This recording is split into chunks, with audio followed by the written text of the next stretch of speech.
welcome to what could possibly be described as the 12th ordinary meeting of the 171st session of the Queen's University of Belfast Literary and Scientific Society.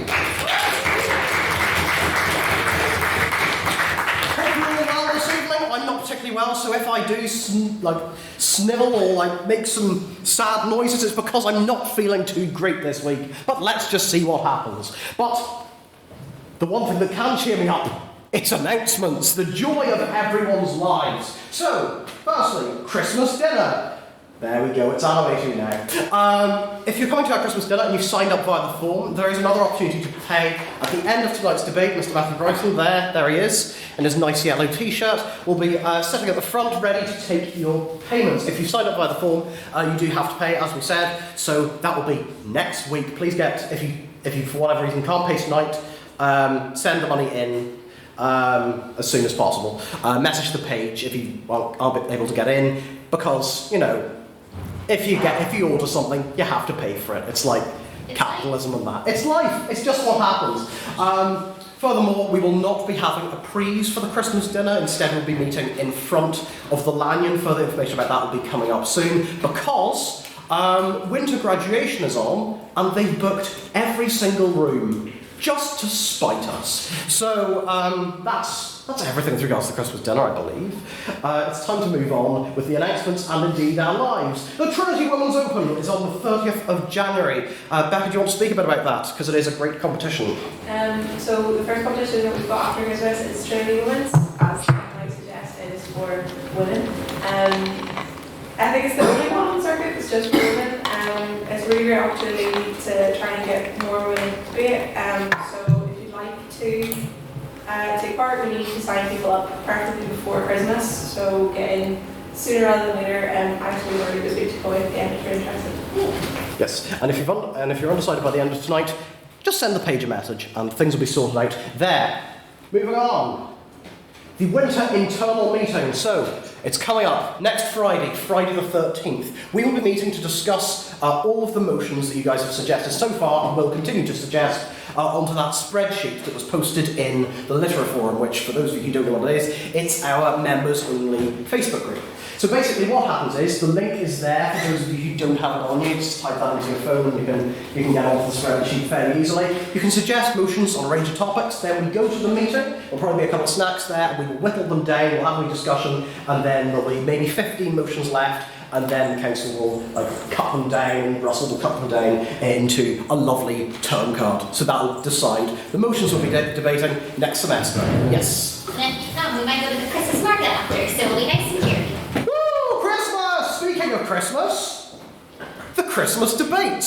So, as you may have noticed looking at our term card, next week is simply entitled Christmas Party. And that's quite euphemistic.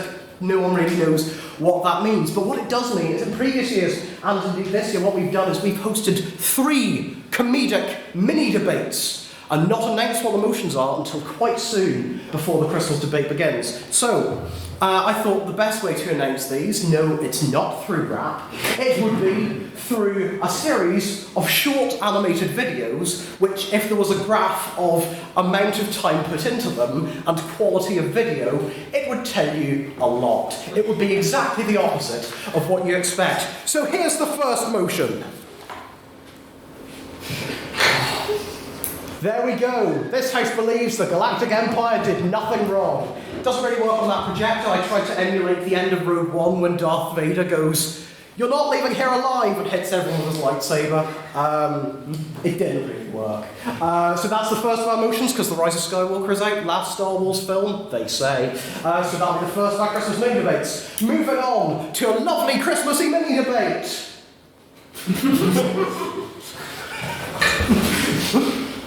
This house would bully Rudolph. Merry Christmas! That's the next of our Christmas. A small round of applause. That's the next of our Christmas debates. Obviously taken inspiration from that Christmas song, not some kind of feud that someone on council's got against reindeer, but that's that visually represented. And I made 2 versions of the announcement for the next one.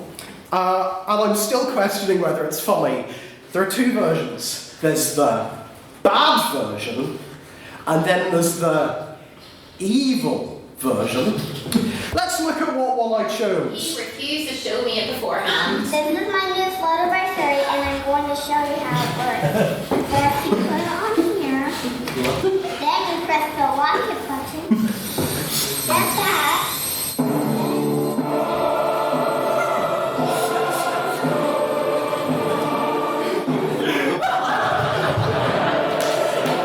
Merry Christmas! There we go. So, this house loves Christmas surprises. I'm far too pleased with that one. So if you want to sign up for any of these Christmas debates, to have you go at one of our comedy motions, they're going to be 1v1 debates, so proposition v opposition, one speaker each, really quick fire, really good fun. They have been in previous years. Please message the page. Please do sign up for them. It's going to be a really good evening, full of fun, joy, happiness, and whatever that was, I guess. So let's move on. So that's them there. I should have really gone to that slide more quickly. I was too pleased with it. But so if you want to sign up for any of them, do. So I believe that's it for announcements for this week, which means we need to think about last week. So please welcome to read the minutes of our 11th ordinary meeting our Secretary, Chloe Ferguson.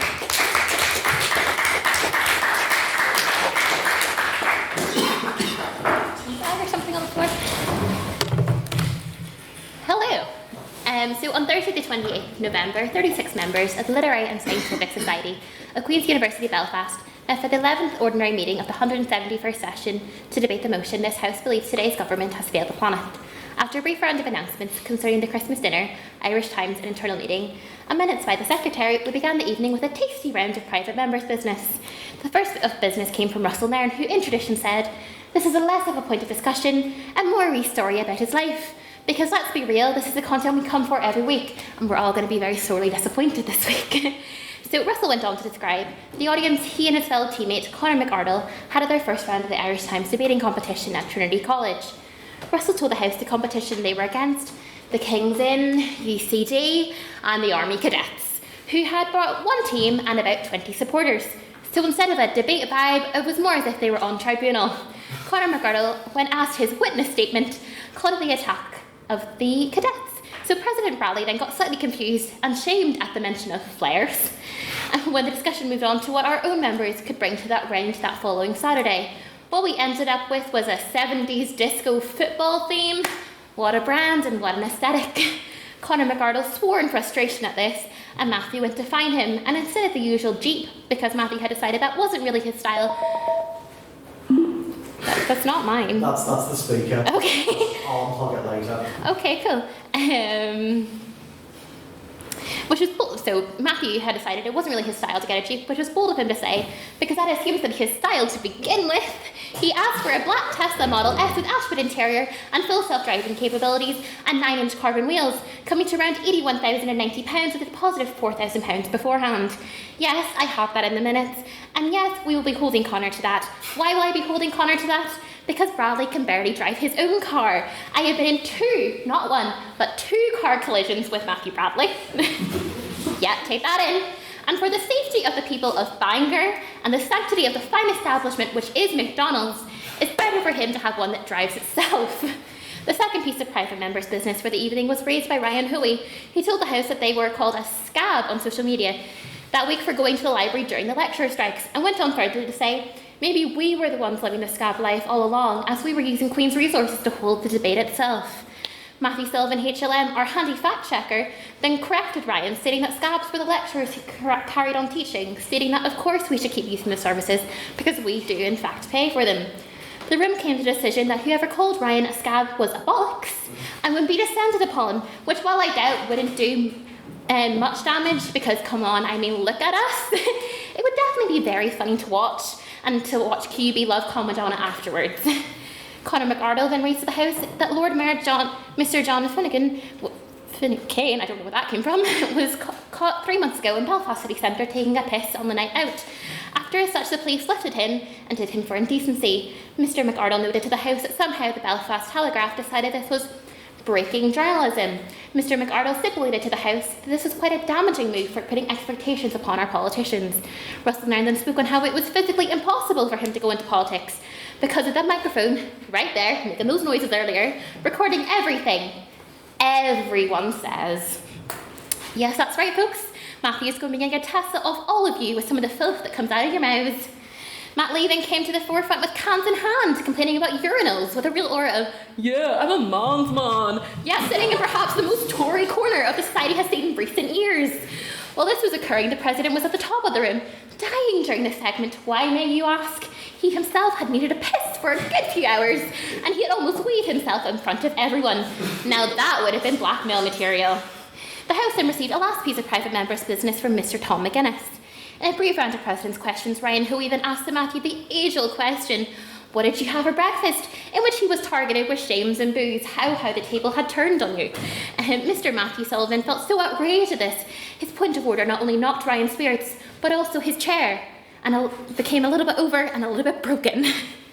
Matt Lee asked the President what his choice of toothpaste was, as if he was looking for advice on what he could do to get the best pull. And to this, secretaries discussed the answer with Sensodyne, not Colgate. What is wrong with you? Russell Nairn then asked the President if he could fail at anything, what would it be and why? The President responded that he thinks about failure a lot, as we all do. But it was never aspirational. Matthew's spin doctor Bradley declared he would like to fail his masters. And with a cheeky grin and a aha, Matthew had never looked so smug that he had cheated the system. John MacDonald posed the question that if Boris Johnson said he was made out of Greggs, yeah, remember this? What part of Boris would Bradley eat first? All I will say is that Matthew responded that he would eat Johnson's sausage roll first. Because I don't think anyone really wants to relive that 2 minutes from last week. If you do, go listen to the recording. Another President's question was taken by Tom McGuinness. Moving on from this, the House participated on a vote of prior opinion on the motion. This House believes today's government had failed the planet, with 26 votes for the proposition, 9 votes for the opposition, and 2 abstentions, meaning the proposition had it. First Speaker Mr. Matthew Sullivan spoke on how all governments over the last 50 years had the power to avert the climate crisis, but instead an unstoppable feedback loop was created. Capitalist countries place regulations on corporations so that they must maximise their profits to the shareholders, otherwise they are breaking the law. So that is why we are not blaming the government. Why are we not blaming the government, which made those legislations and regulations in the first place? Ms Gemma Cannon spoke for the opposition, stating that while the opposition recognise that governments have a role to play, there are larger factors at stake. Ms Cannon spoke on the free will we as individuals have, and the corporations work off supply and demand. If we don't ask for products, then we don't get them. We as a society have been talked into conveniency, which involves now destroying the planet. Speaking second for the proposition, Mr Tom McGuinness stated that in 11 years' time, the climate crisis will become too pressing for us to control if we do not take action. And our government has done nothing due to financial reasons and radical change, a mentality which will strangle our planet to death. Mr J Radcliffe spoke second for the opposition, stating that the government is not the sole culprit here. Billionaires and major corporations have more money than can possibly need, yet they haven't slowed down an ounce, polluting our oceans. The problem lies with our ability to control the corporations themselves. Mr Conor McArdle closed with a proposition stating that every government has failed the planet because we have let them. Free will democratically elects governments, showing the power of our vote as a society. Conor then went on a wee rant about how much he loves the EU, as a surprise to no one, and closing up the debate, Mr Keir Croser spoke to the House of national pride and positivity. Global warming is a global problem, and we should be a little bit more proud of the progress we have made so far. Questions were taken from Russell Nairn, John MacDonald and Olga McSparn. A vote on speakerability was taken on the motion. This House believes the government has failed the planet, with 19 votes for the proposition, 7 votes for the opposition, and 10 votes for the abstentions, so the proposition had it. However, before we all disappeared into the ether, the President blessed us all with an informational rap, but how to leave the building, as if he was on Sesame Street explaining to the kids, or we were all just really, really slow. May I take the minutes as read? Aye.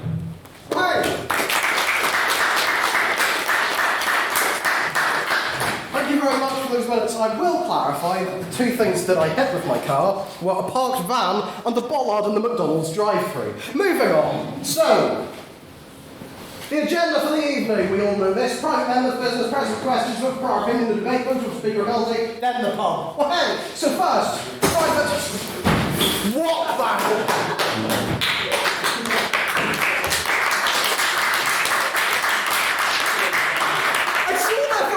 You were about to take that chair and drive. We actually went high drunk going to THB and that night, by the way.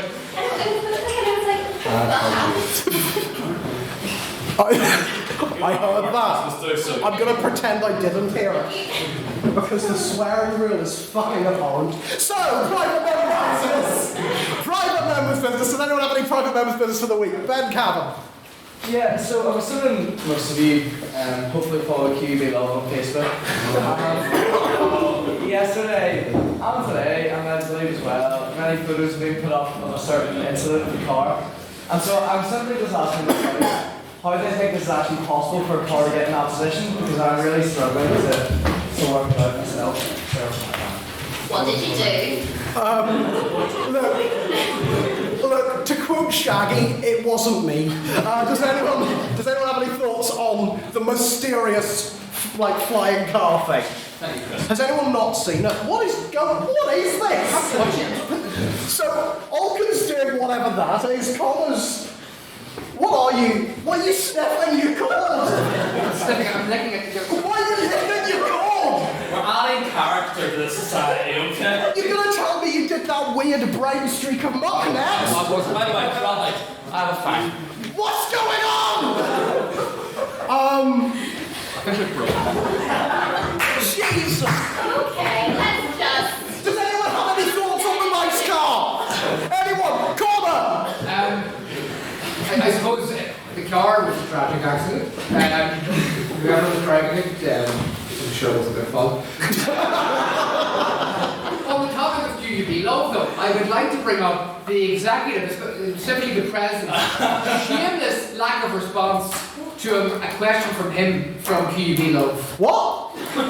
What was this? It concerned the gavel and it concerned the Senate room. I remember this. I didn't respond to it. I thought it was you, if I'm perfectly honest. Actually, which makes it a bit weird, so what do you use? Yeah. I'm just going to say that if you are suffering symptoms of blindness, just go to your local GP. Well, that's unfair. Yeah, it is unfair. Contact your local. Yeah, they don't. We both decided to do a punchline, and both of them died. Does anyone have any thoughts on the car that somehow managed to have its wheels on top of another car on a road? No, let's move on with our lives. Does anyone else have any other private members' business? Umar, yes. I was quite surprised when reading an article the other day where Boris Johnson absolutely begged Donald Trump not to endorse him. Now, usually, British Prime Ministers would be very happy to receive endorsements for their election campaigns from American presidents. Does anyone in the House have any thoughts on this, shall we say, unusual situation? I'm just really disappointed you didn't do the voice. But we're going to go for... Please, just don't. I love your endorsement, but I love the idiot. Please stop.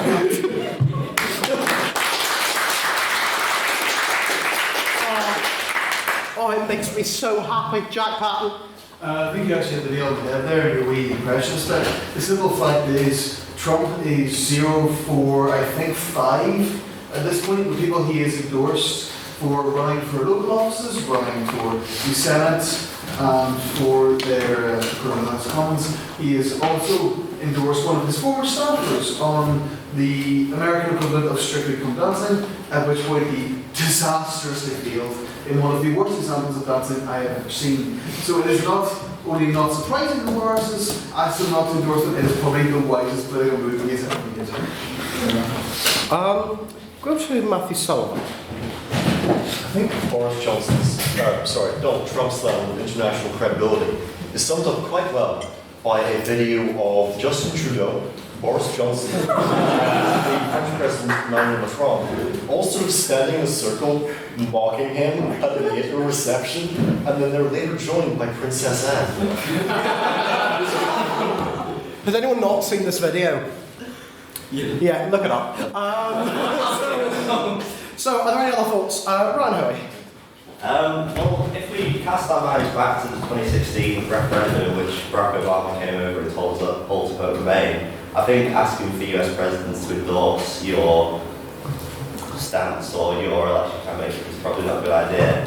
But the funny thing is about Trump is when he asked who's endorsing this election, he said, I'm not endorsing anyone, I'm not going to comment on it, but I really like Boris. Boris. That was really good. But what was the other point I was going to make? I can't remember. Come back to me. Okay, Olcott McSparrow.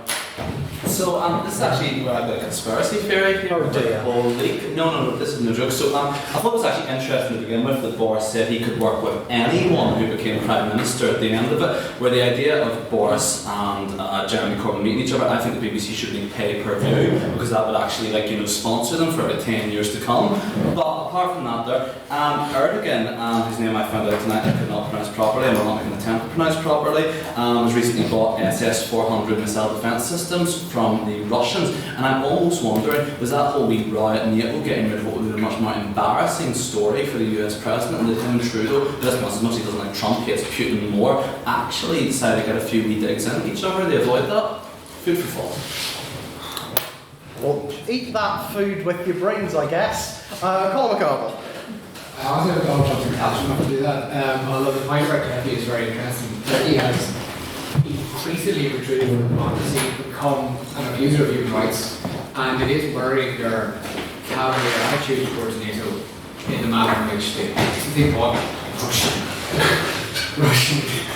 Russian missiles that are in NATO. It's a bit like if you were in Queens and you went to Georgetown Library, you just don't do that. Are you pretending to be drunk, Colin? Or have you had, as you might say, a bit of the bubbly this evening? I'll take it as the latter. Are there any other? Really? You wouldn't know. Ryan Hoey. I remember the other point I was going to make. The other point I was going to make, and probably need to get fact check UK on this.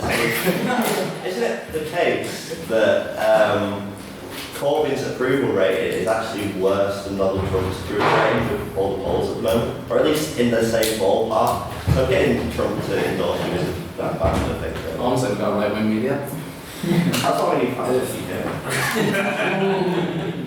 Just need to say, I like your jumper.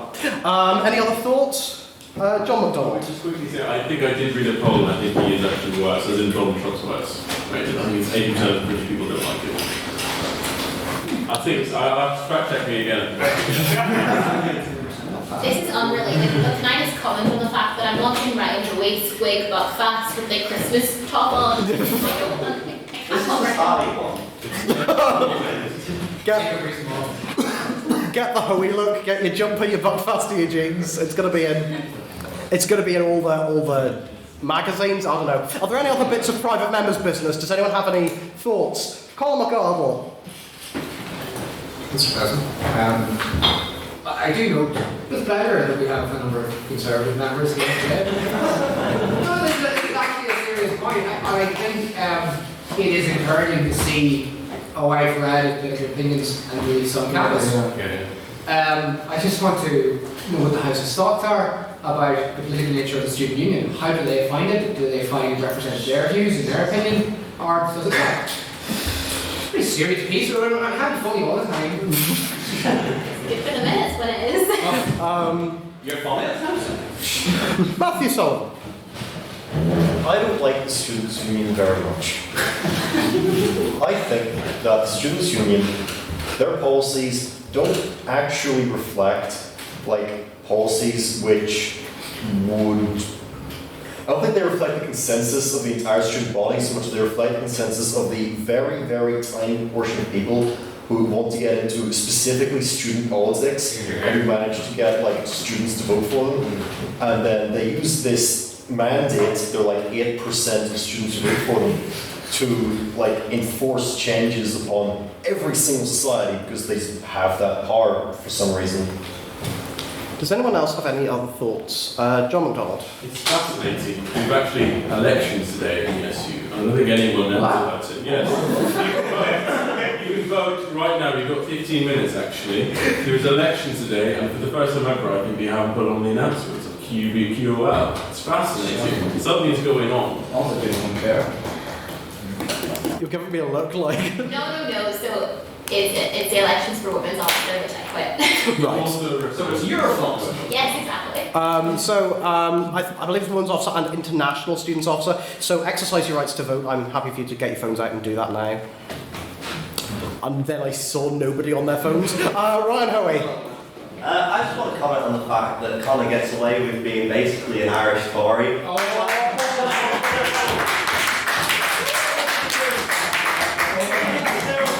Just because he's pro-EU, he can get away with being basically an Irish Tory, and yet he can still join in and all the anti-Tory rhetoric and the rest of it. So there's a bit to be a Tory.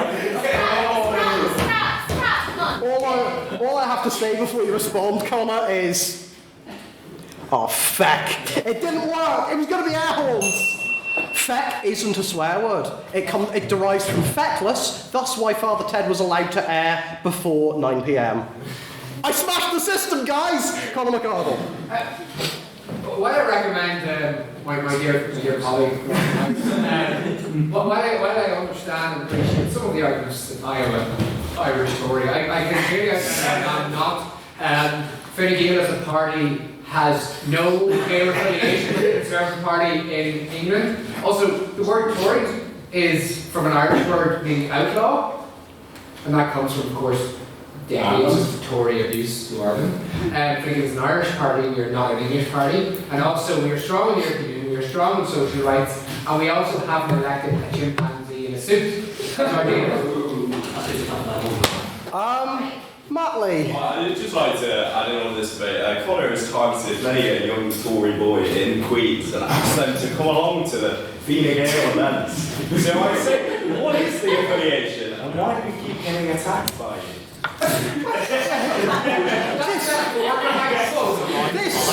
This segment of private members' business has got very personal and is verging on abuse. A good president would stop it. Welcome experiment. I think Fine Gael have actually failed to miss the similarity between themselves and the Conservative Party with the question that Ryan so eloquently asked, in that they are essentially, despite the fact that they may put on a Irish flag and put on Easter Lily and say we hate the Conservatives, everything they do is literally the equivalent to policies pursued by Margaret Thatcher. So should Fine Gael not just admit that they really want to actually be part of the Commonwealth again, and that their Dublin metropolitan elite desperately crave the UK back again? I think this is going too far. I think we should let those two speak. I want to hear. I want to hear John McDonald's opinion first. Margaret Thatcher in a somewhat condescending way. Margaret Thatcher is a British party. I will not have you stand here and want it for bad at all. Conor McArdle. Okay. It looks like he's ready to drop kick a hog across a river. Right, silence, please. He's ready to go. Whatever accept some similarities, there was a Conservative member at our conference from the European Women's Group Party, so no wonder they came to us. I would say to Mr. Fitzbarron, as a party of the progressive centre, we are not that right in our manifesto. But Fitzbarron supports a certain party. You want to speak for. And there's a party that keeps us in government. Through confidence and supply. Thank you. I think after all of this, you get the fine because you just offered too much today. Does he? Oh, QC. Does he? Okay.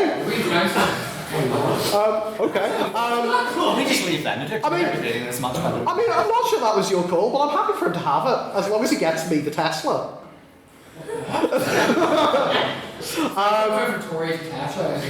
I think we should move on.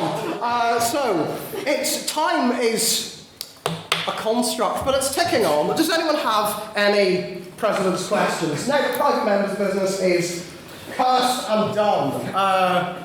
We'll go to Matt Lee. Looks very excited. So as of last week, you spoke about how Boris willingly gave you a sausage roll.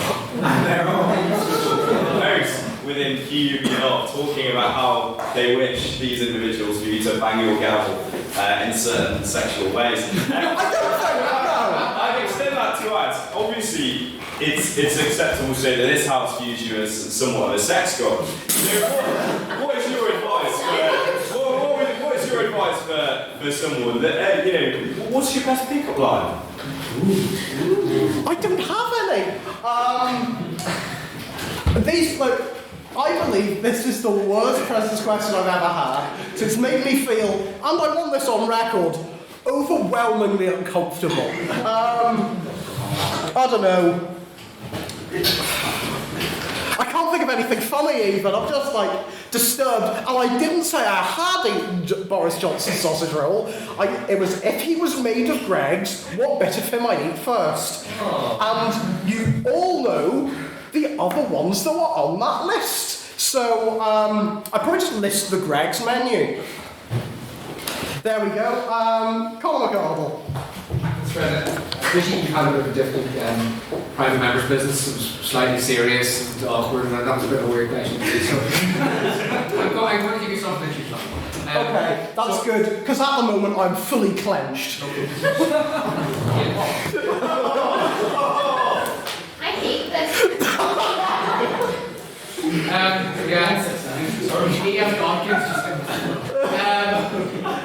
So the new series of Doctor Who is coming out soon. Yes, it is. So, in that frame of mind, at what stage do you believe Mary Ireland's inevitable? You know I can't answer that question because of purely constitutional reasons. I have seen both trailers for the new series and it looks quite good. And it does look like a marked improvement. So I'll answer the first sentence. Rather be honest. I mean, Series 11 gets more hate than it deserves. There were That sounds like there were some good bits. The writing wasn't one of them. John McDonald. George Bush, Shadow Chancellor.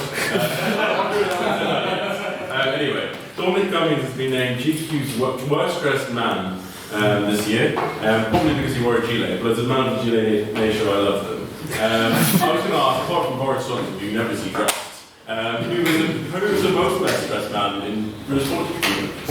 In British politics? Yeah. They'll just wear suits though, innit?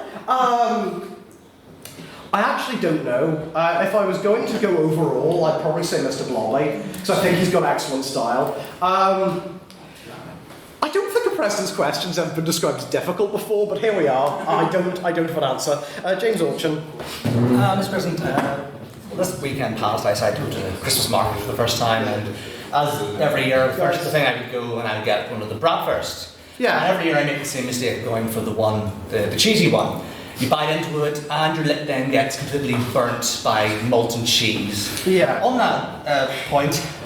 Here we go. No, I just asked, have you been to the Christmas market yet? And if so, what is your favourite stall been? Oh, I'm so glad that wasn't another question about sausages. I haven't been to the Christmas market yet, because I have no soul.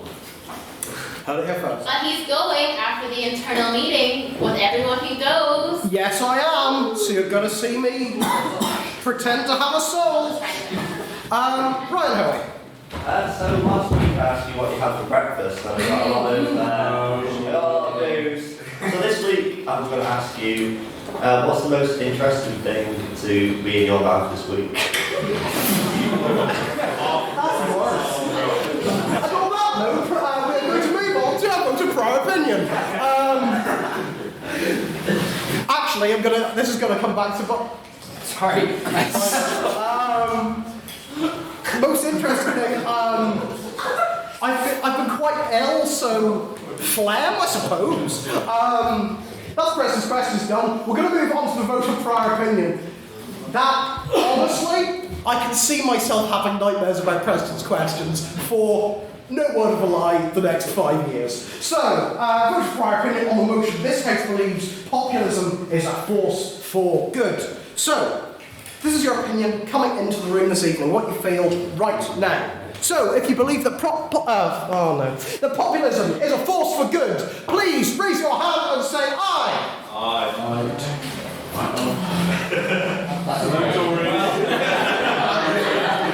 That's not an endorsement, I don't know what is, guys. He's not a real socialist, come on. All those who wish to oppose the motion, who believe the opposite of that, please raise your hands and say nay.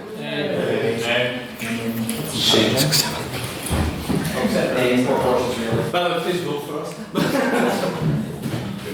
And all those who wish to abstain on the motion, have no opinions at all, or don't really mind, please raise your hands and say meh.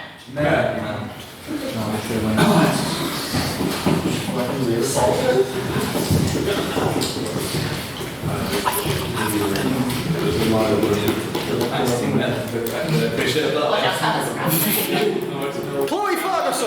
Thanks again.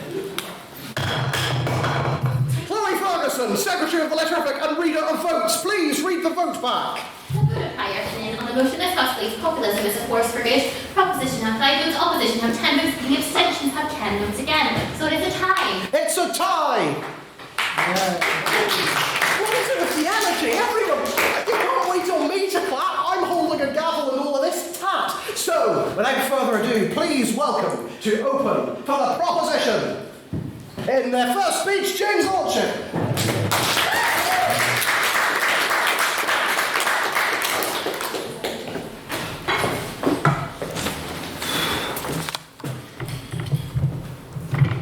Oh God.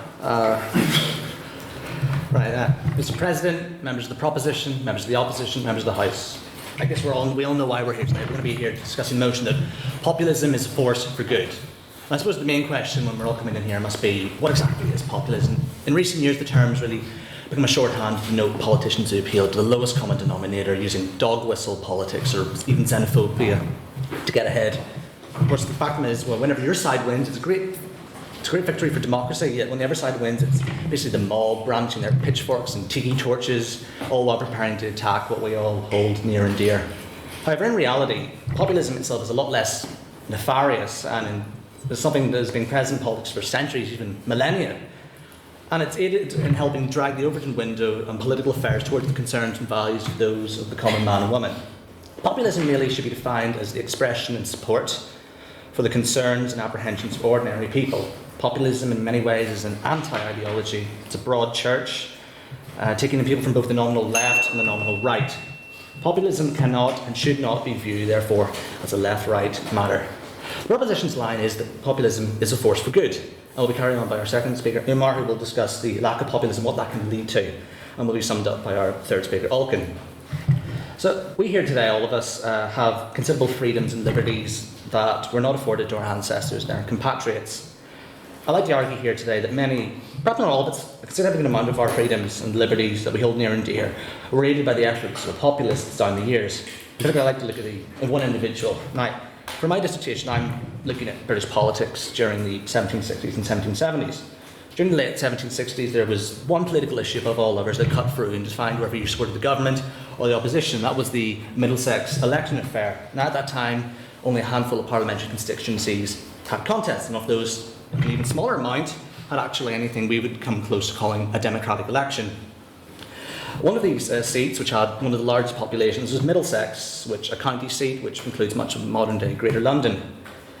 Many voters in that seat were freemen, artisans, tradesmen, craftsmen and shopkeepers, effectively what we call as lower middle class individuals. These were basically the bottom of the electoral pit, people who were just scraping through and able to vote.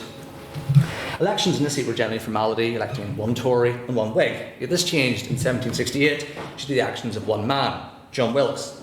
John Wilkes was a peculiar man. He had small eyes, he was also cross-eyed, had a large protruding Habsburg-style jaw, and he had a tendency to wear wigs that made him look like having devil horns. Yet he was someone who at least had an ability to speak exceedingly well and was considered one of the most gifted speakers of his time. He was bog standard Whig during the late 1750s and early 1760s. This changed when Lord Bute, a Tory, became the first Tory Prime Minister. This incensed Wilkes, who saw Bute as being nothing more than the stooge of the king, and a man who would disregard the unofficial British constitution, and worst of all, he was Scottish. Wilkes in response set up his own newspaper, the North Briton, from which he ridiculed the government, attacked it for its seeming disregard for the constitutional order, liberty, and the constitutional system. Basically any tenets of the modern day free press. In a famous issue 45, Wilkes blasted Bute's government for forcing King George III to give a speech, previously in a treaty. This helped to collapse Bute's government. However, Wilkes was charged with libel and was imprisoned in the Tower of London. Once released, he caused further problems by publishing a satirical parody of Alexander Pope's An Essay on Man, which saw him be attacked as a lewd and blasphemous demagogue. This issues of his press rights saw him accused of obscene libel and seditious libel. Soon after, he was challenged by a government Tory MP to a duel, which led to him getting shot in the belly and having to flee to France. While abroad, he was found guilty in absentia and was declared an outlaw. In 1768, he triumphantly returned to stand for Parliament again as a radical candidate in the City of London, where he came last. Taking in his stride, he went over to Middlesex, where he challenged the two MPs I mentioned before. Despite having no platform, he was still associated with enhanced liberty, freedom, and opposition, and the rights of freemen, and even some women in that constituency, which helped him be elected in a landslide, taking the Whig seat. However, he was considered an outlaw by the government, which saw the threat of him being expelled and forced to stand in a by-election, which he won. And they did this again, and he won that. The third attempt, they had to beg an Irish Tory MP to resign his seat and challenge Wilkes. He won this again. Parliament instead decided to amend the returns and had the Irish Tory elected. In response, the freemen of the city, so those ones I mentioned before, 60,000 of them signed the signatures on a petition to have them be seated. This was ignored. This sham of an election helped to prove that the unreformed House of Commons was a fairly corrupt place, and the whole process was, in the words of Edmund Burke, a tragicomedy acted by His Majesty's servants. Wilkes, until later becoming a Tory, was the face of radical and populist politics in Britain. And how exactly does this link into the question of the debate?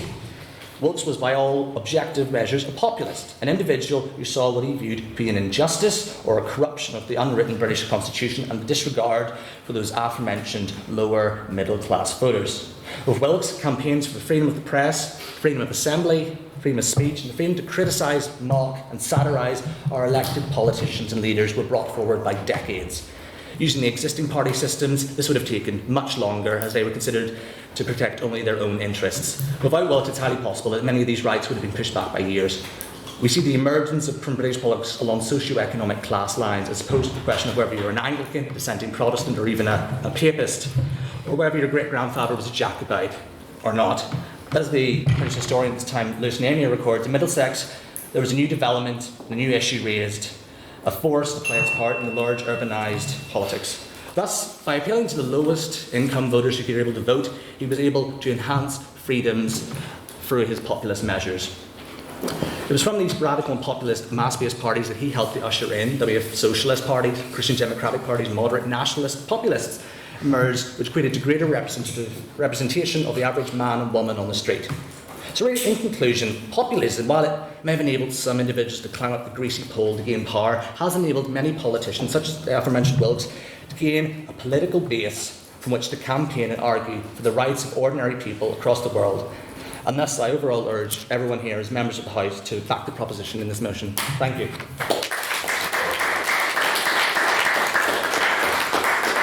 Thank you very much. And can we please have another round of applause for what was James Orchard's maiden speech? Reminder to the room, anyone in the floor can offer a point of information at any time. This is essentially a very, very short question to end speech. So if you want to offer one, put your hand up, say point of information, they can accept or decline. When you give it, please stand up and sit down afterwards. So, please welcome to open for the opposition, Luke Holmes. Members of the House, we, the opposition today, are going to argue why populism is not a good force today. Now, we accept the opening proposition's argument in why populism is a force that has allowed us to take strides towards freedoms which, we just take for granted today, say democracy, freedom of the press. However, we, the opposition, believe that the manifestation populism has taken within the democracies of today has turned it into a force that does more harm than the original benefits it gave the masses, and is even at risk at undoing democracy. So, we agree with the proposition's argument that you cannot place populism on the left or right of the spectrum. It is a tool that must be subscribed to an ideology, and it is here that the populism becomes the ultimate toxic weapon of post-truth politics. Leaders and parties are now making emotional appeals to the masses who aren't aware of the depth behind the scenes, and instead relying on them to buy into their hyper-ambitious policies that are not feasible at all. To give an example, if we look at the United States, an inclusive populist, say Bernie Sanders, proposes a complete abolishment of the private health insurance industry via executive power and orders, culminating in universal health care. Hypothetically, this is it sounds like a great policy, but the fatal flaw is that Bernie does not underline the necessary financial basics necessary for such a system, and also, this is just not how the United States conducts its policy making. Likewise, Likewise, an exclusive populist like Trump operates on the emotional message of America First, and supporters are drawn to its promises of deporting illegal immigrants and building a wall. Go ahead. Isn't this just voicing people's concerns that they've had for a period of a long time, therefore doesn't just give to a voice to the voiceless within society? I tell you what, I'm going to highlight why it's this kind of populism that gives danger to democracy. So it's really these emotional appeals, like capitalizing on the conservative society that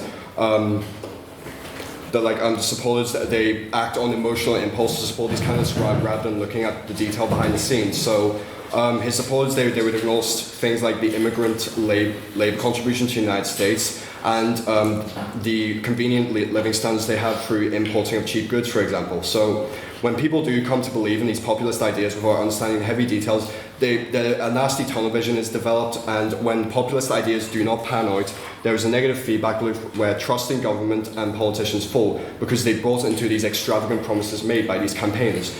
So, and just give some context, when a party is actually able to take over government and implement their own policy in line with established democratic institutions, this isn't really populism itself, it's rather politics that work in democracy. Rather populists, we think, are rather than being anti-party, like a main opposition party, they are anti all the parties that range from just parties to, say, media, business and academic experts. Their rhetoric leads people to believe that they are these autocratic demagogues who will lead the world into the utopia of tomorrow by ignoring the biased establishment and circumventing checks and balances by courts, institutions and organizations. No, thank you. So, and they will further argue that those who are not in line with their policy, and in democracies they'll disenfranchise them as, say, disingenuous or ill in motive, not caring about the people at all. So you got Trump calling it protesters paid professionals and accusing fact checks as fake news, say.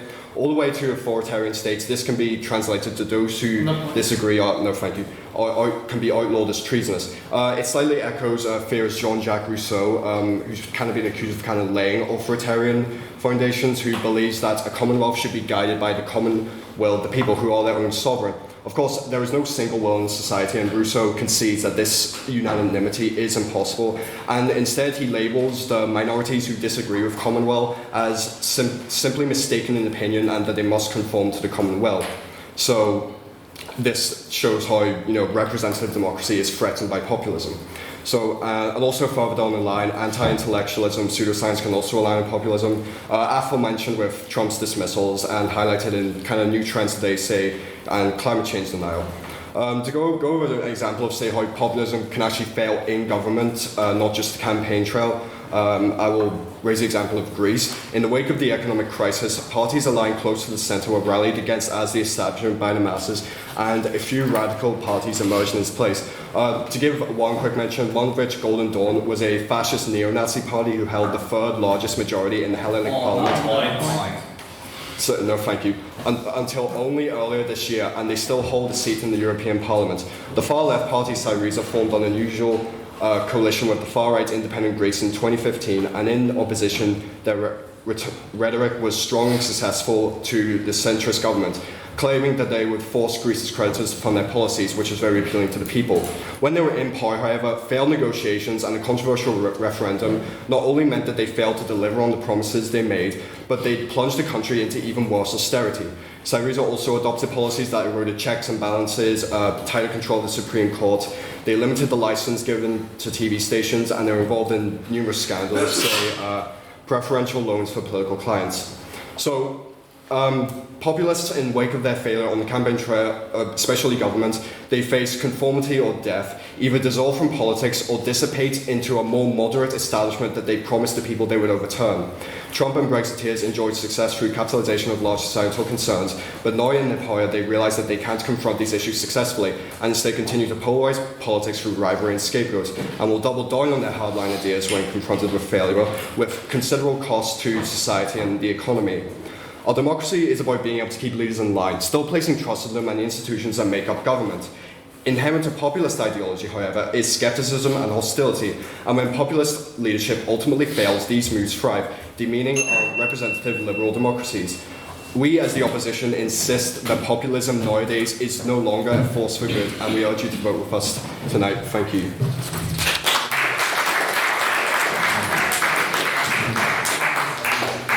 Thank you very much, Mr. Holmes. I'd like to just give a PSA to the room. If you need to leave the room, please do so before or after people's speeches.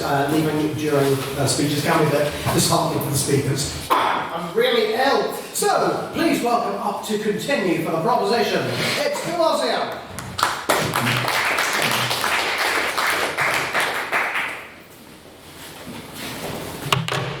Ladies and gentlemen, the proposition was absolutely very clear on how we in this debate are supposed to be defining populism. We define populism as as representatives appealing to the concerns of ordinary people and bridging the gap between those who are governed and those who actually perform the acts of government, and how this could actually translate into government policy. We in the proposition contend that this has been the driving force for progress and indeed for everything that we take for granted, all the rights and liberties, including, as the first speaker for the opposition, the freedom of the press and freedom of speech and democracy indeed came about. Now, I'm thankful for the first speaker for the opposition for pointing out that this is not a left-right matter. This is not a matter of Brexiteers versus Remainers or Donald Trump versus the Republicans versus Democrats. Not just yet, I'm sorry. Now, ladies and gentlemen, unfortunately, the first speaker for the opposition has contradicted that point with everything else that he said in his speech, where he spoke purely about the far right in Europe, about Donald Trump, and about Brexit. Now, ladies and gentlemen, we in the proposition are happy to concede that not all populist movements are good, or so-called populist movements are good. Not all populist leaders are good. However, we in the proposition are here to argue that all good movements, and indeed all good leaders, are fundamentally populist. When you look around the world today, we see that the world is erupting in protests. In Hong Kong, many hundreds of thousands of people are occupying the streets in the name of human rights and democracy for Hong Kong. Yes, indeed. Yeah, you mentioned that all good leaders are fundamentally populist leaders. Would that make Stalin a good leader? Would that make Hitler a good leader? Well, they led populist movements. No, they did not. They led, well, you would call them populist movements, so-called populist movements. However, they very obviously did not have the support of the wider population. If they do not have the support of the wider population, they cannot be considered populist. The vast majority of the German population hated Hitler, as well at the end of his reign of terror, and so did Stalin, and so was the people of Ukraine, and the people of Russia absolutely despised Stalin. It was the elite that kept him, the communist elite that kept him in power, and the fascist elite that kept Hitler in power. Now, ladies and gentlemen, returning to that point, we can see similar movements in Latin America against leaders who have kept their power through authoritarian and dictatorial methods. The House recently spoke about the Arab Spring, in which I appeared to defend the protesters who protested in largely undemocratic, tyrannical dictatorships for their democratic rights. Those were all populist movements. Now, if you'd like to see populism in action, there are two particular countries that catches one's eye when you look around the world today. The first of them is the Ukraine. The Ukrainian president is a former comedian who played the Ukrainian president in a TV show and later got elected as the real president on grounds of total reform of their political system. The current president is not of the two main political parties, and he was elected on populist grounds, and indeed on grounds of reform of the system. One other very notable populist leader that is currently occupying a position of power is the Pakistani Prime Minister, Imran Khan. He too does not belong to the traditional political parties in Pakistan, and he was as well elected. he as well was elected on grounds of populism and reforming the status quo, overthrowing the status quo, as a matter of fact, and on a large promise to end the scourge of corruption that has held Pakistan back for decades. Now, sorry, yes. You mentioned how populism can bring about democracy and birth of rights, but is it not true that populism can also reverse democracy and those rights? Well, it's true that, as you mentioned, fascist leaders and far-left communist leaders have through populist means seized power. However, we contend that not all populist leaders are good and not all populist movements are good. We argue that populism is a force for good. However, it can be perverted to establish extremist governments. Historical populist leaders you could very well consider that Gandhi was very much a populist leader. He bridged the gap between the Indian elite who did the governing and the masses of India who yearned for democratic rights and freedoms. Another populist leader who was seen as very dangerous by the apartheid South African government was Nelson Mandela. Nelson Mandela was also very much a populist, as he in his speeches, in his campaign for equality and democracy in South Africa during the apartheid era, sought to reach the concerns and the interests of ordinary South African people who did not enjoy the benefits of the racist apartheid state. Now the opposition speaks quite a lot about Brexit and Donald Trump. However, they do not mention how Donald Trump or Brexit came to be. They came to be because of years and years of neglectful establishment rule. Brexit, for example, was followed by austerity, which was imposed by David Cameron, which was followed by a disastrous economic crisis and a Iraq war, which a war that hardly anybody in the country backed. This was, of course, preceded by the John Major government that imposed the Maastricht Treaty on Great Britain with hardly any popular support whatever. It was years and years of neglect of public opinion and marginalized communities that led to Brexit. Trump, on the other hand, was elected to power mainly by masses of unemployed workers who had lost their jobs due to globalism and whose jobs went to China. So I beg to propose the motion. You can ask for more time. Oh, can You can ask the House for a minute or however much of extra time. Do you wish to do that? No, that's fine.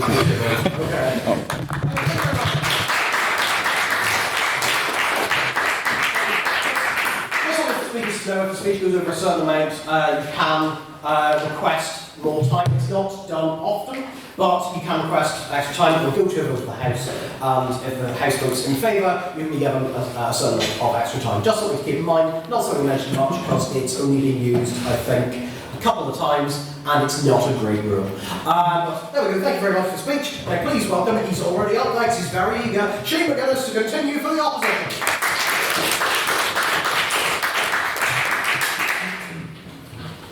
Good people of the House, tonight in my speech, I want to get 2 points across to you. One is that populism is, in essence, a politically neutral concept. It can be either left or right, or neither. Both sides of the House agree on this. And point number 2 is probably even more significant, as due to the nature of populism, it is hard to predict its outcomes, whether that can be the birth of communism in the People's Republic of China, or the Brexit vote in the United Kingdom. The effects of populism are hard to predict and can therefore be seen as a dangerous threat to the status quo. Now, unlike what the proposition would happily let you believe, we on the opposition do not dismiss positive populism entirely. We are blessed to live in an age where we in this country have the right to vote, and we do not, like our ancestors, have to fight for our voices to be heard. Democracy is undoubtedly an example of positive populism, and although I personally would rather have an alternative voting system, we on the opposition and the House have to acknowledge that there is some justification for positive populism. We, as the opposition, are not arguing populism is all bad, because that is not what the motion is asking of us. The motion is this House believes populism is a force for good. As Luke said, our job as the opposition, and the point we want to make, is that populism overall, when you evaluate it throughout history, causes more harm than good. The first speaker, James, mentioned the birth of democracy and civil rights. This was repeated by Umar. But it's obvious that these democratic rights, these civil rights, can be reversed through populist means. Umar, you mentioned Hitler wasn't a populist leader. He won a landslide general election in 1933. No. Populism, as I've said, cannot fit into conventional frameworks of political analysis. We both agree on this. There can be populist movements driven by militant socialists, and there can be ones driven by right-wing extremists. Populism is often reactionary in nature, wanting to radically change the status quo, wanting things to change for the better, but often ending with the opposite effect. For example, the communist experiment of the 20th century was the populist movement of the little man, where the poor proletariat rose together to fight their oppressors in the hope of radically changing society. They did change society, but the question is, was change any good? Some would say, yeah, sure, communism was great, Mao did nothing wrong, looking at you, Oaken. And there are some who would say it was a failed ideology. So moving on to the other side of the spectrum, we can have a look at, Mark Gilmore's not here, but I'm going to steal his point, fascism, because I could not talk about communism without, I could not talk about communism without including its long-lost cousin, fascism. Now, fascism, like communism, was a populist movement. The crazy politicians manipulated the population, promising a better future. And of course, what followed was chaotic slaughter, just as there was with communism. The Nazis and communists caused so much suffering and so much misery throughout the 20th century, and it was through populism which enabled them to do so. When the German people went to the elections in 1933, they weren't voting for the Holocaust, just as the citizens of the communist states did not fight against capitalism just so they could equally starve together. The consequences of populism are unpredictable and dangerous, and that is why this House should overwhelmingly reject the motion. Moving on to everyone's favourite topic, Brexit. Brexit shows how populism can be either left or right, or it could be a neutral issue. Because we get Labour voters voting for it, Conservative voters voting for it. Now, Brexit, like the communist and fascist movements of the 20th century, is a populist movement. It is the everyday man and woman standing up to their oppressor, the European Union dictatorship, demanding that we leave the organisation with all the same benefits of membership. Like the communist and fascist revolutions of the 20th century, Brexit was accelerated by political rhetoric attacking the elite, whilst asking for political legitimacy to be put back to the people. Like the communist and fascist movements of the 20th century, when looking at Brexit, the politicians have yet again lied and have not delivered what they promised. But But despite the similarities, the differences between the two are overwhelming. When you look at the impact in the communist and fascist states, we got mass starvation and slaughter, whereas in the UK, as a result of Brexit, we get political and economic instability, which, by the way, I don't think is going to end on the 13th of December. In conclusion, this shows that populism can be seen as left or right, or, neither, a mixture of both, whatever. Populism is hard to predict. You never know what you're going to get. Just as a Tory would see communism as a terrible populist movement, many on the left or even the centre would see Brexit as a very, very, very bad move to make.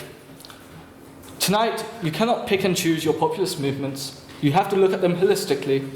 Even if you may support and acknowledge a few good, like democracy, like Brexit, like communist Russia, or whatever, you have to take all into account.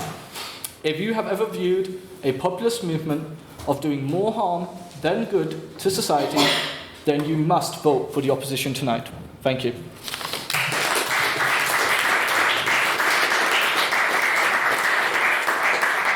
Thank you very much, Dave. Please welcome to conclude for the proposition, Olga McStan.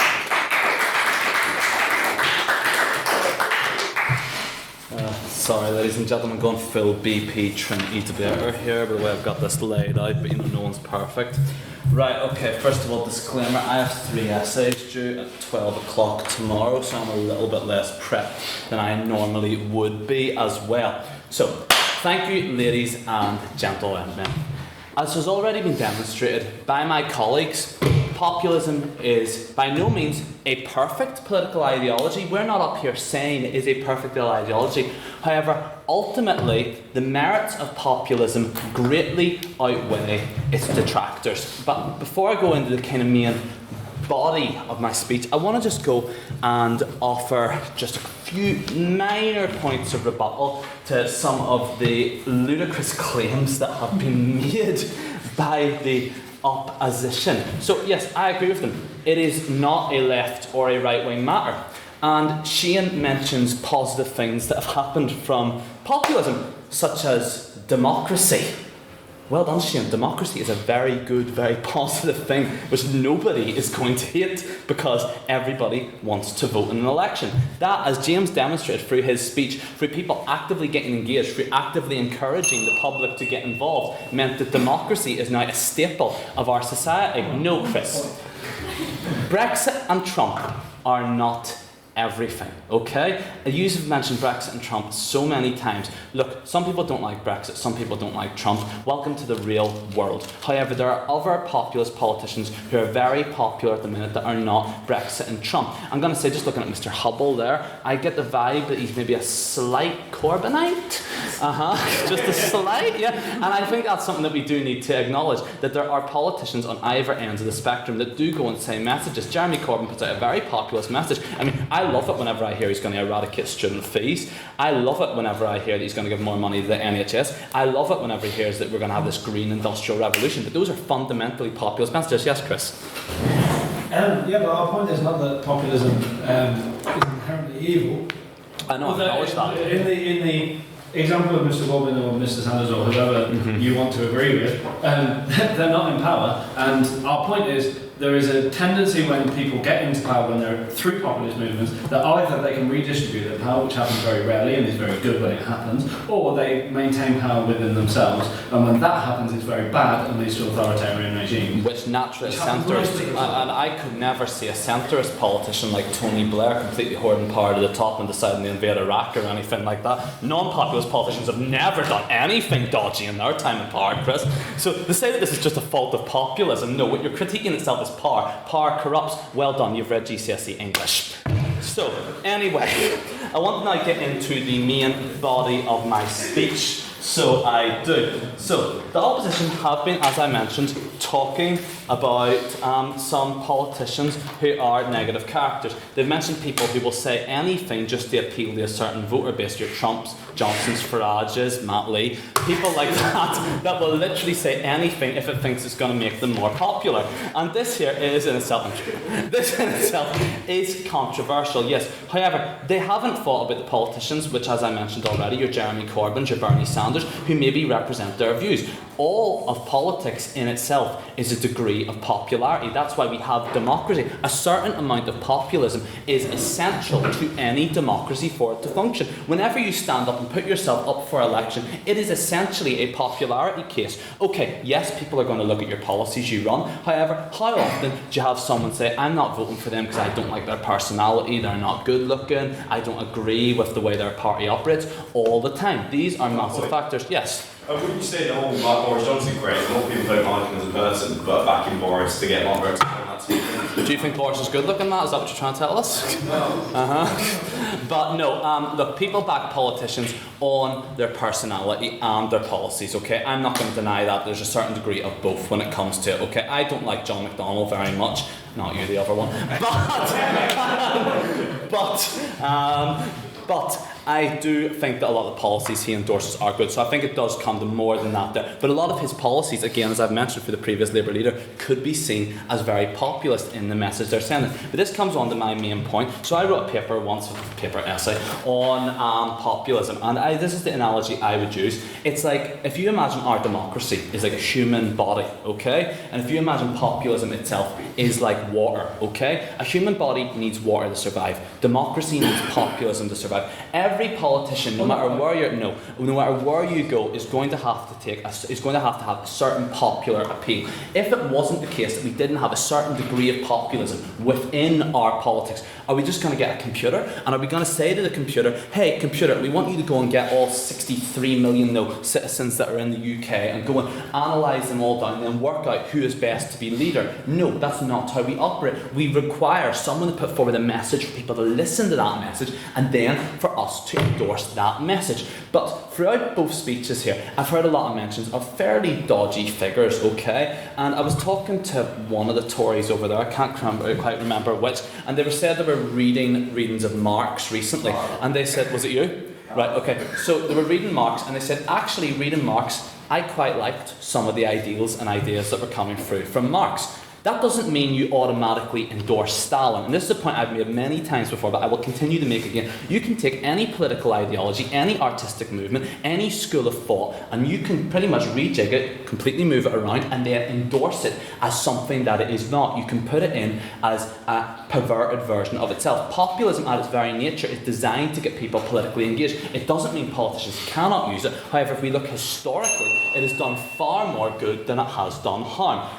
My final point that I will be finishing this essay off with is that populism, regardless though, beyond a certain degree, is necessary for any democracy. We cannot function without it. As you can see, whenever you eliminate populism from democracy, it simply turns into this thing that people are not invested in. We rely on it so much that to get rid of it, what would we replace it with? Are you calling for absolute monarchy? Are you calling for dictatorship?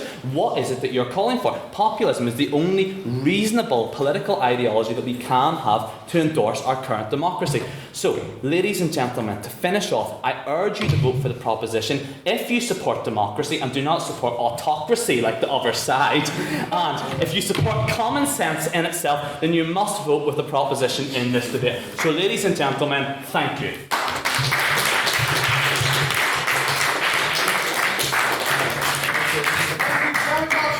Now, please welcome to conclude the opposition and indeed the debate, Chris Hubble.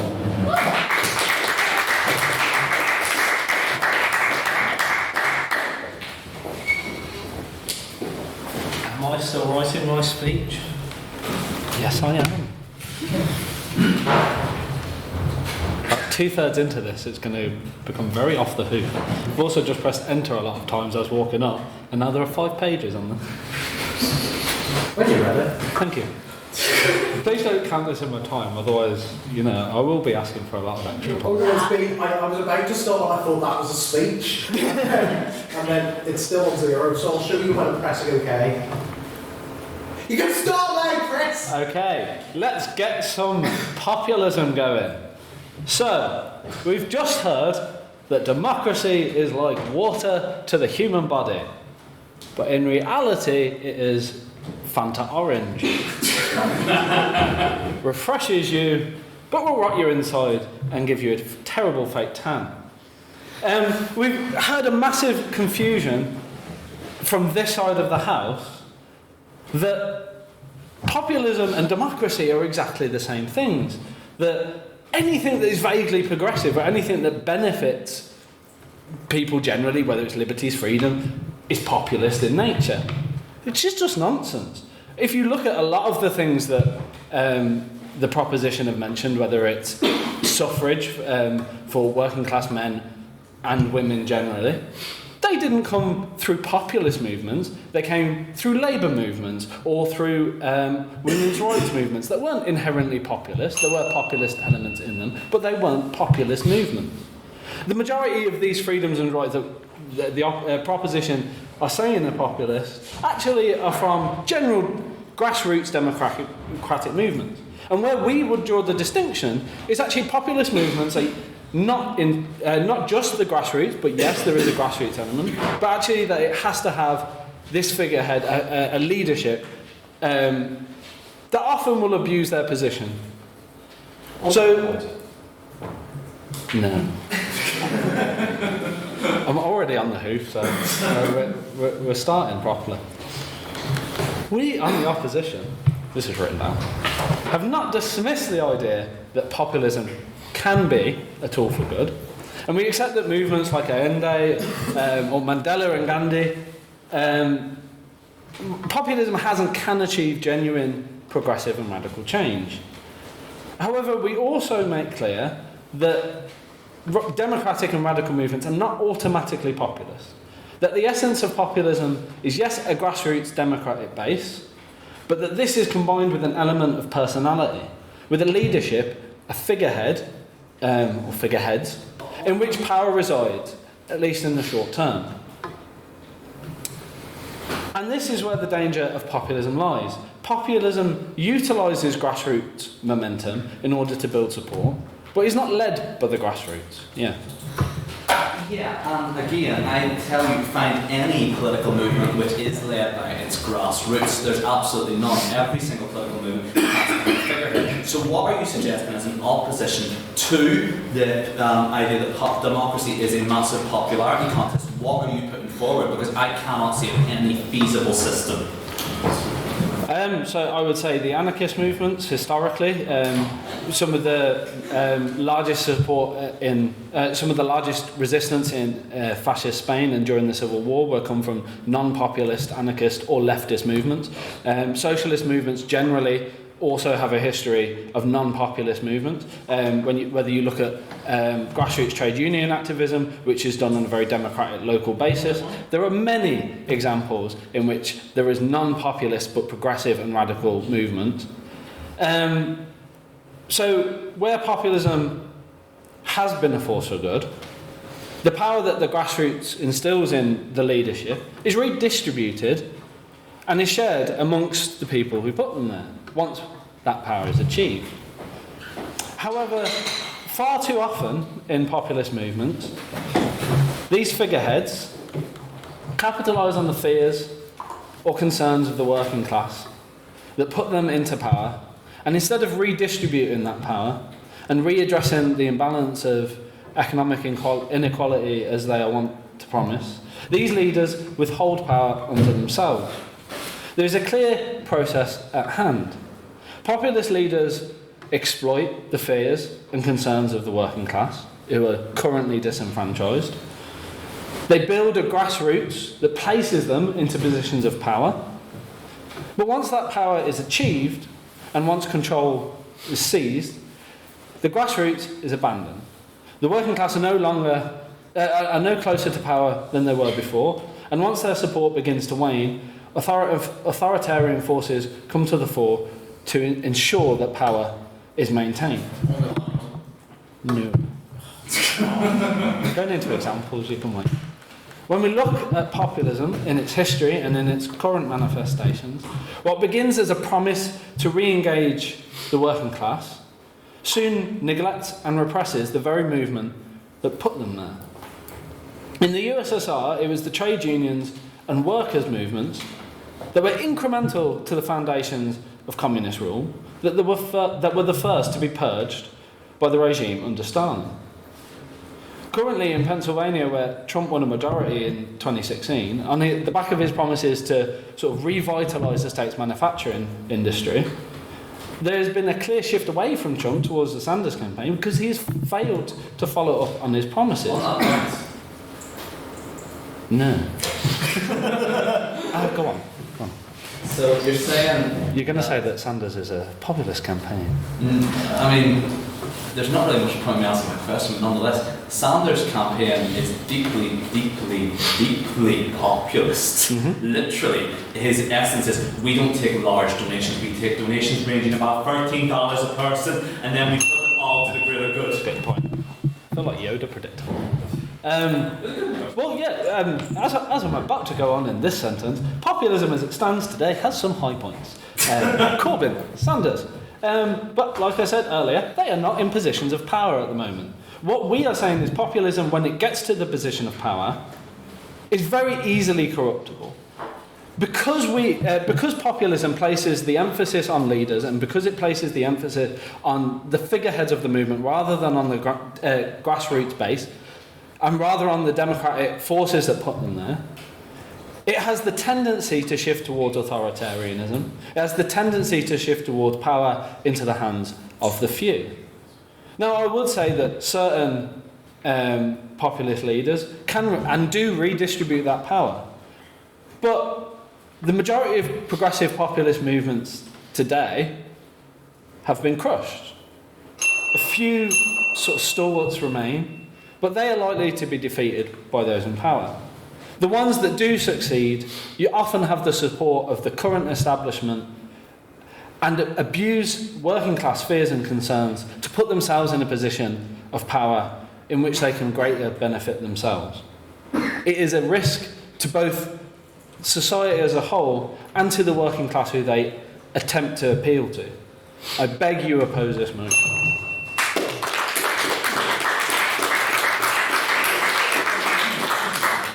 Thank you very much for your speech, and could we have another round of applause for all of our wonderful speakers this evening? We have got we've got over 15 minutes left for questions. So, does anyone have any questions for the proposition, which is these people? Ben Cavan, whose hand was up so quickly. So the motion today was this House believes populism is a force for good. It's not that populism can be a force for good. So I just want to ask the proposition, how that motion would imply that it's always a force for good, saying it inherently is a force for good. So how can you use the proposition to tell us that it's always going to be good?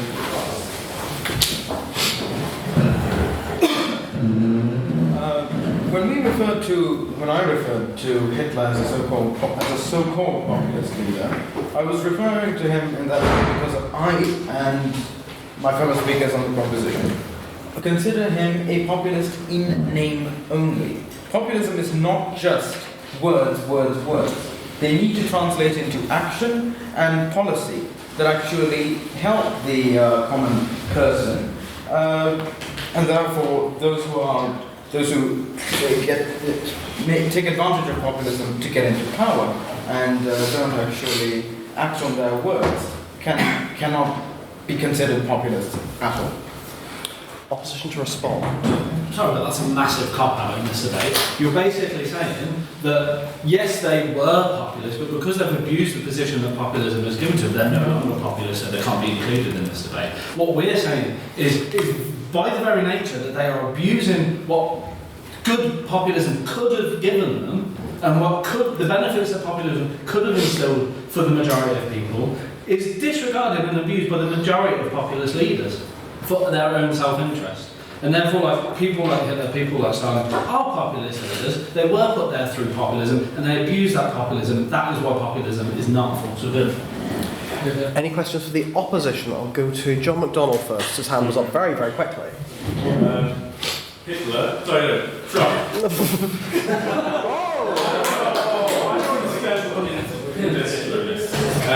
Trump lost the popular vote. Bernie Sanders lost the popular vote against Hillary Clinton. Jeremy Corbyn is going to lose the popular vote. How can you name any of these politicians as populist if they're not popular? So, populism doesn't necessarily mean. Thumbs off the tables, please. Tables are for glasses, not for asses, Mr. Hubble. For both at my house. I do want to know what happens in your Greek home. Virtual table as well, it doesn't really work. Yeah. Well, your point. Populism doesn't mean democratically majority. And I think the proposition also would probably agree with this in the terms of the examples they are using. Populism has those elements of grassroots movement which usually idolises or puts forward a figure. In the instances of Corbyn or Trump or any on that range, they are utilising that grassroots in order to put them personally as a position of power, rather than a movement or a group of demos. Proposition to respond. Trump did not win the popular vote. Bernie Sanders was facing, let's be honest, rigged primaries as the Democrat email leak showed. Corbyn will win popular votes. Thank you for passing the other side there. But, and I think this is the wider point which we need to highlight throughout this debate, is that you're saying that populism can be used as a force which is not for good. Yeah, but as I mentioned to Tony Blair in my speech on the invasion of Iraq, people who you do not think are populists also can do things that are not a force for good. And this is the wider point which we need to think of overall. Are we just going to hate the world and all politics of the world? Are we just going to hate everything? No. And if we look historically, as Orchard mentioned in his speech, as Umar mentioned in his, we can see that populism has achieved a lot. And whenever grassroots movements, like Chris Hubble mentioned in his speech, come together with a charismatic, dynamic figurehead at the forefront, then you can see real, meaningful change. I'd just like to reiterate the quote. Are we going to hate the world? There's a lot to unpack there, and I believe that is a great quote to unpack in the pub, and indeed in my out of context quotes folder, which is where it is going. So, are there any questions? Oh, the folder's over 5,000 words. Are there any questions that abstain, so not to one side or the other, one that could be both sides equally? Go to Ryan Hoey. I think we can get a lot of questions in tonight. Mine's a classic abstaining point, because it's basically in favour of the proposition, but it will probably benefit the opposition, which is basically, I love populism because it's basically a big dead cat strategy. So when anyone ever says, oh, Ryan's a big neoliberal and he wants to deregulate everything and cut loads of taxes and everything, I'm just like, dead cat, immigration, and then it's like, no one cares about that anymore, they're just going to focus on this one thing. So that's why populism's great, because it basically can be used by people like me to distract the population from whatever they don't like, and then I can do what I want. Point of order. Yeah. Neither a question nor abstaining point. Is there a point you wish the sides to take from that?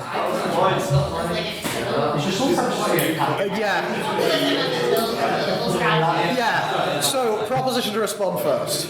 Man, wait, the image of you just having a dead cat thrown on a table isn't even something surprises me at this point, okay? But regardless of the fact you're mentioning, you're saying that populists can take one big issue like immigration and can then utilise it for political gain.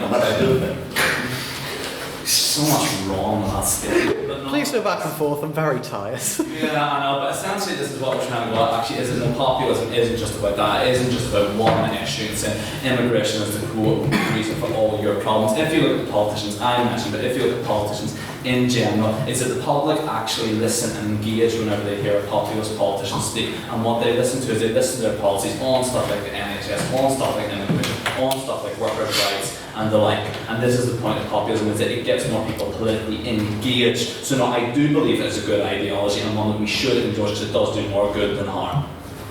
Opposition to respond.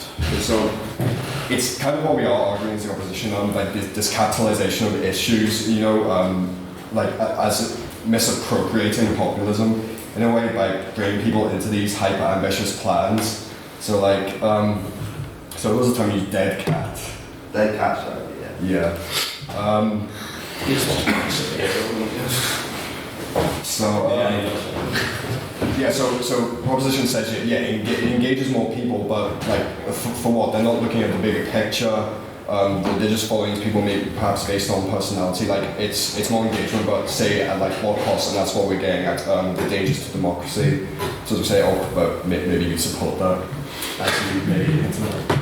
There have been a lot of personal attacks tonight, and we've heard a lot of things. Let us move on to more questions. Well, hey, Chloe, what are you doing with that money? Corruption. If anyone tries to steal the money, this has broken a man's legs. So, are there any questions for the proposition? Jack Patton.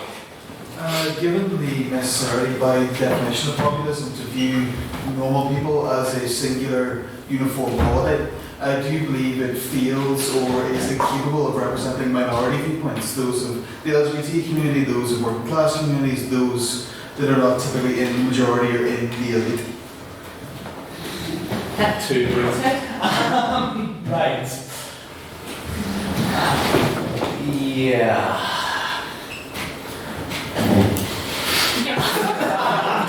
You don't have to. I'm not responded yet.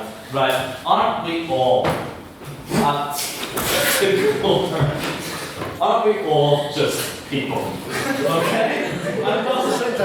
Sit down, Mr. Expound. Doesn't populism do just that though? Anyone can look up and they hear a message that just appeals to everyone and they go, yeah, that's me. That's me. That politician's talking right to me right now. Doesn't matter if you are just your stereotypical white male. Doesn't matter if you're from the LGBT community. Doesn't matter if you're an ethnic minority. You can listen to that message and go, yeah, that person cares about me. They care about my needs. They want to give me food and water. They want to provide a health service for me. They want to give a job to me. Things that everyone, no matter who you are, needs. And that is what populism does. It's that populism puts forward an ability, admittedly, that people have exploited, and I will not stand for that. But overall, populism does that, where it does give this image of we will help you and we will provide a better society for you. I want some of that. Are we going to hate the world? Aren't we all just people? What is this kind of weird literary speakeasy thing? What is this? Bribery. Yeah, sit down quickly. Opposition.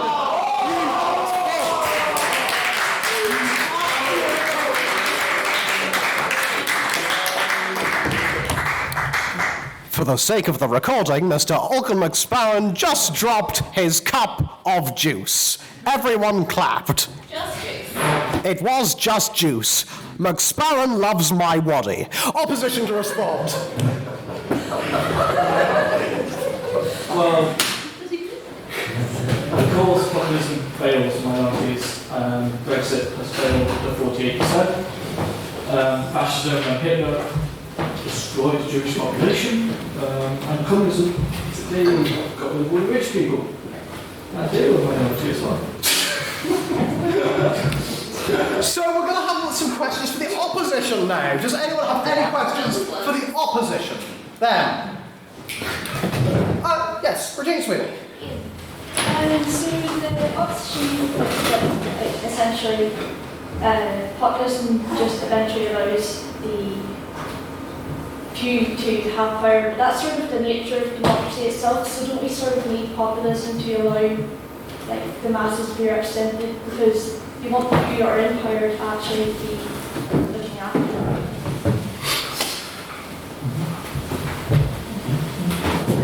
them.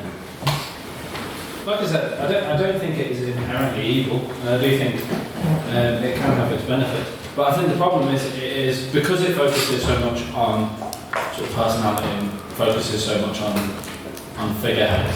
I think it has the tendency that if those figureheads are not morally just or if they are not true to their word, which, let's be honest, if you look at the type of people that are, or that currently would go into politics or that are able to sort of negotiate political circles, finding someone that is sort of morally acceptable is rare.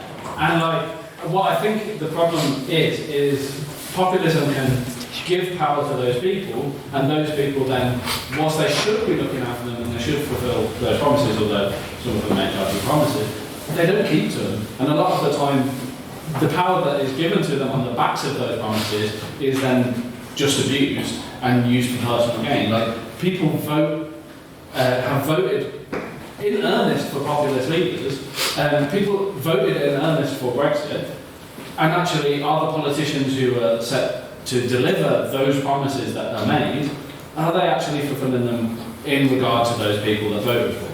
And I don't think genuinely they are, and for the majority of the time, they just abuse that power that is given to them.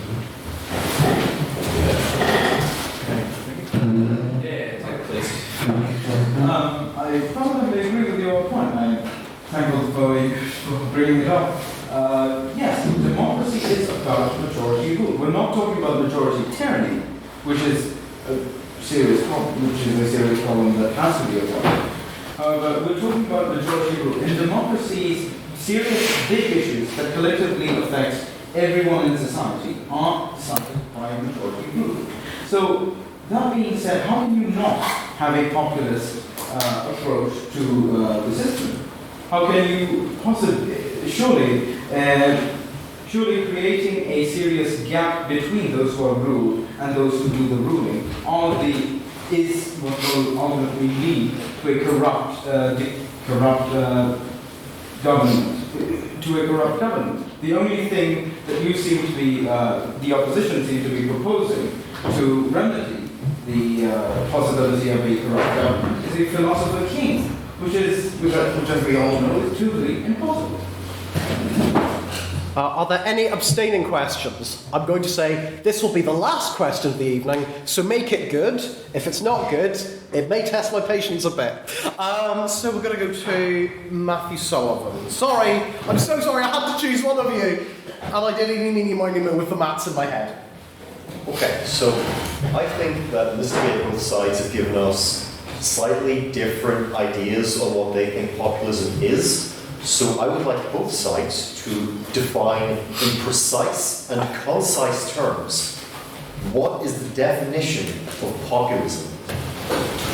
So it'll be opposition to respond this time, as proposition respond to the last abstaining question first. So opposition first.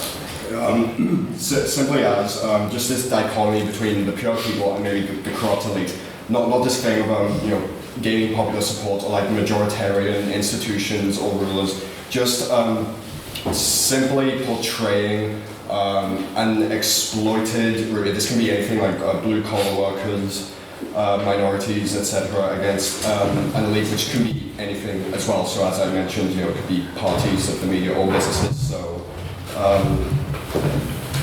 yeah. So final word for the night: proposition to respond. Proposition is by Alkin McStorm. Bum off the table, please. Alkin. It's not my upper leg. Upper leg and bottom off the table. We don't want any streaks. Why? Well, no one's going to do it again, are you? So, proposition is by Alkin McStorm. Proposition is getting people engaged, giving power to the people, historically changing things, making sure that the world is a better place.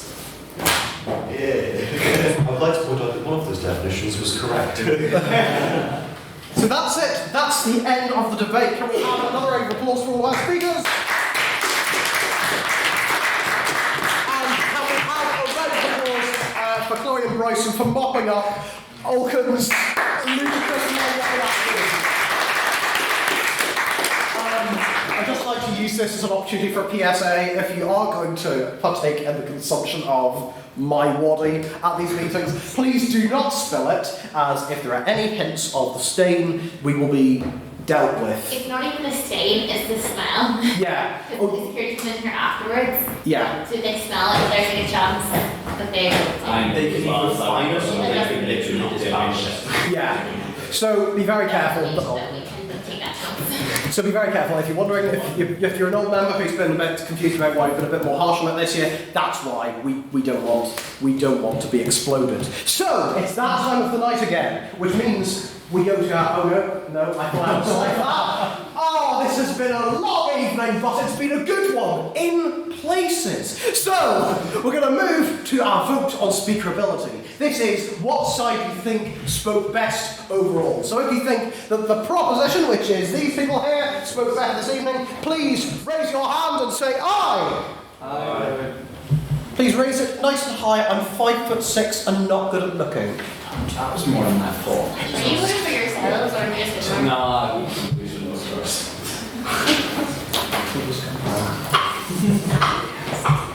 Did you vote for yourself, James? Well, it doesn't matter, so I mean. To be fair, abstentions could Anyone who wishes to vote for the opposition who think these people spoke best tonight, please raise your hand and say nay. Nay. Really, Uncle? They did speak better, like, you know. What for you as well? Oh, we were wrong. Not very much to by Manila. And anyone who wishes to abstain on the motion, who believes that both sides spoke equally well or equally terribly, please raise your hand and say populism schmopulism. Populism, schmopulism. That made me so happy for me.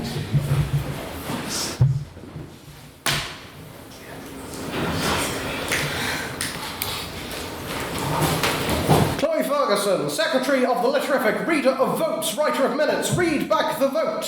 Vote the Speaker ability taken for the motion. This House believes populism is a force for good. The proposition have 9 votes, the opposition have 9 votes, and the abstentions have 6. So, both sides did very well! And therefore, the motion was defeated. So, the motion was defeated tonight, but before we go, a couple of things to say. Before we go, just want to remind everyone our internal meeting is next Friday, Friday the 13th. We have got our Christmas dinner on Tuesday. If you haven't paid for that, please do so as soon as possible. Speakers stay behind for a photograph. Everyone else, head to the pub. If you want to, if you're a self-identifying gal and want to go to the women's ID, please talk to me. Yes, do that. And on that note, I thereby defer. The meeting's adjourned.